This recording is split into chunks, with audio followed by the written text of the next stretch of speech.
میدان سے ابلیس کا فرار۔ جیسا کہ ہم بتا چکے ہیں کہ ابلیس لعین سراقہ بن مالک بن جعشم مدلجی کی شکل میں آیا تھا اور مشرکین سے اب تک جدا نہیں ہوا تھا، لیکن جب اس نے مشرکین کے خلاف فرشتوں کی کاروائیاں دیکھیں تو الٹے پاؤں پلٹ کر بھاگنے لگا، مگر حارث بن ہشام نے اسے پکڑ لیا۔ وہ سمجھ رہا تھا کہ یہ واقعی سراقہ ہی ہے، لیکن ابلیس نے حارث کے سینے پر ایسا گھونسا مارا کہ وہ گر گیا اور ابلیس نکل بھاگا۔ مشرکین کہنے لگے، سراقہ کہاں جا رہے ہو؟ کیا تم نے یہ نہیں کہا تھا کہ تم ہمارے مددگار ہو، ہم سے جدا نہ ہوگے؟ اس نے کہا، میں وہ چیز دیکھ رہا ہوں جسے تم نہیں دیکھتے، مجھے اللہ سے ڈر لگتا ہے اور اللہ بڑی سخت سزا والا ہے۔ اس کے بعد بھاگ کر سمندر میں جا رہا۔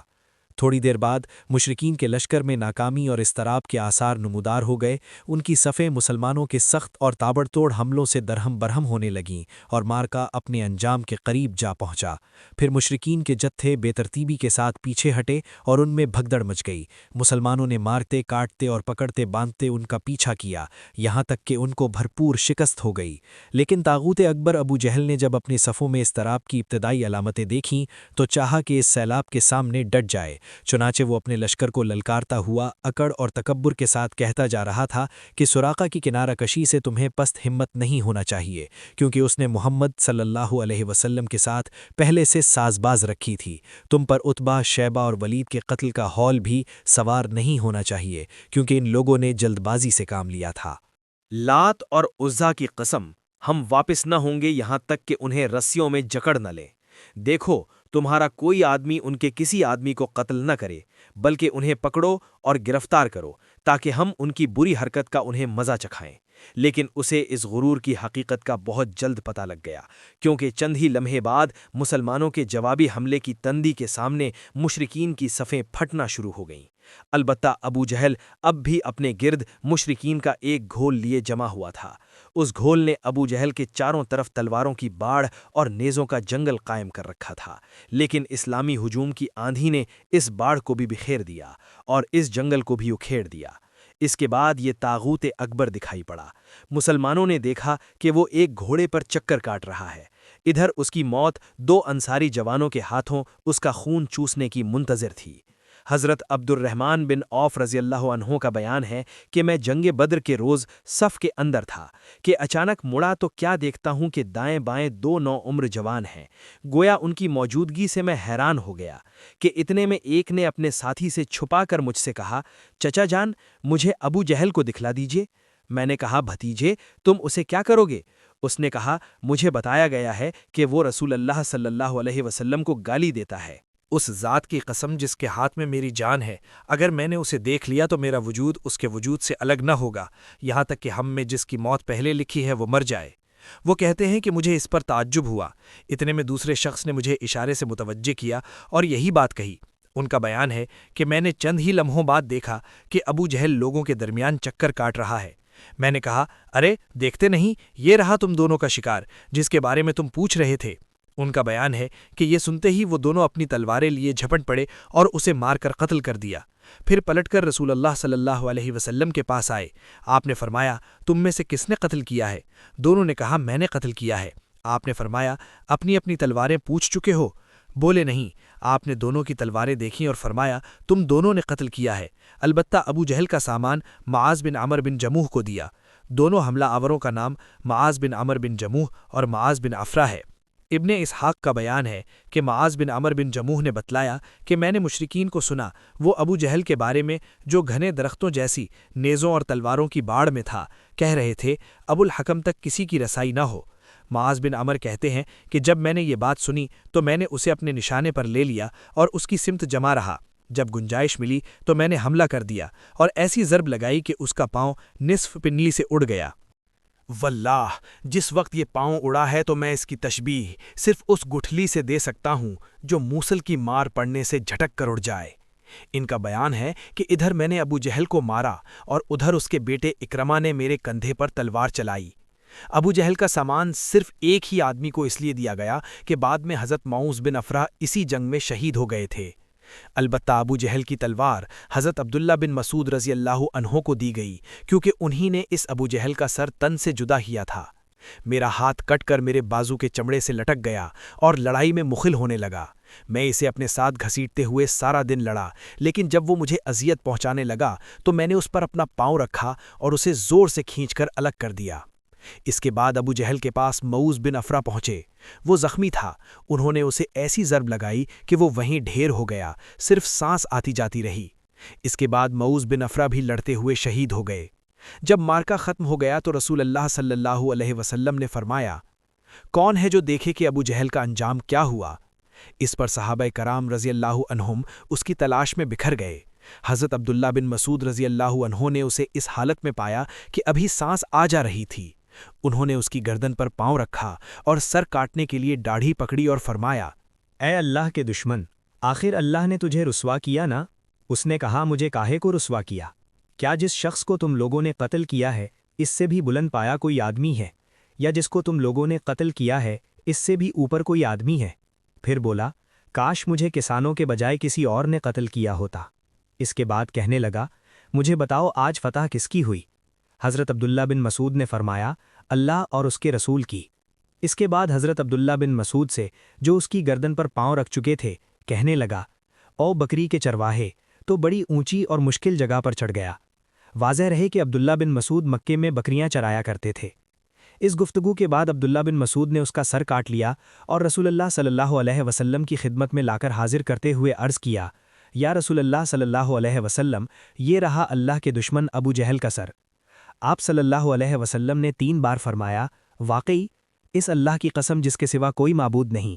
اس کے بعد فرمایا، اللہ اکبر، تمام حمد اللہ کے لیے ہے جس نے اپنا وعدہ سچ کر دکھایا، اپنے بندے کی مدد فرمائی اور تنہا سارے گروہوں کو شکست دی۔ پھر فرمایا، چلو مجھے اس کی لاش دکھاؤ۔ ہم نے آپ صلی اللہ علیہ وسلم کو لے جا کر لاش دکھائی۔ آپ صلی اللہ علیہ وسلم نے فرمایا، یہ اس امت کا فرعون ہے۔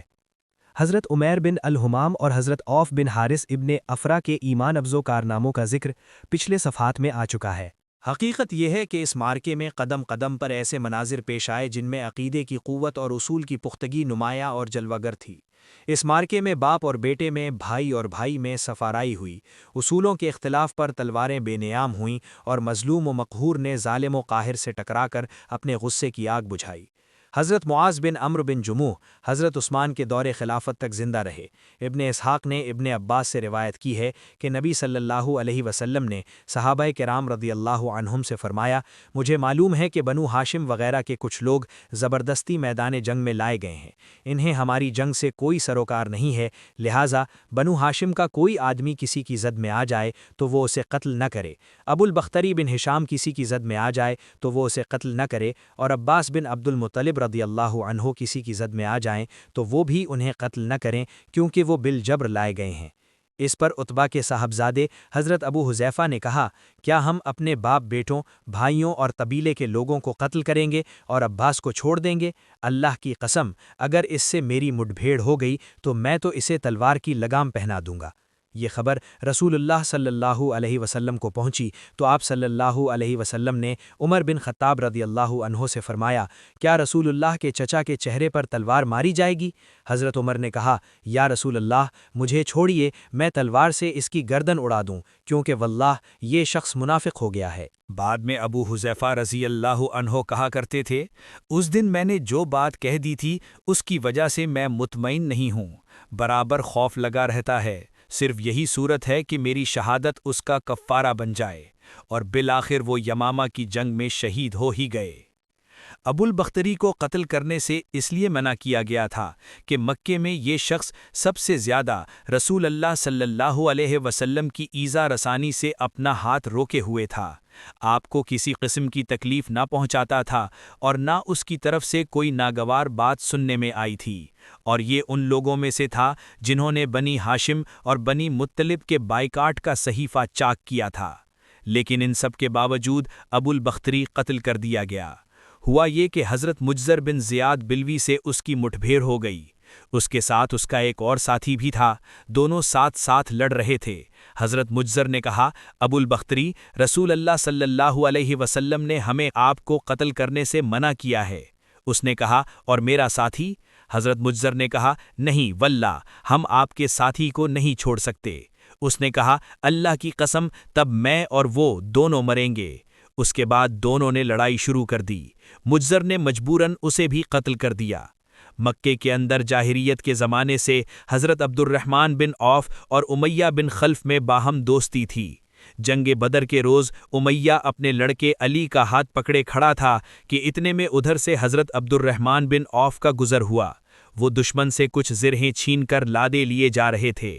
امیہ نے انہیں دیکھ کر کہا، کیا تمہیں میری ضرورت ہے؟ میں تمہاری ان زرہوں سے بہتر ہوں۔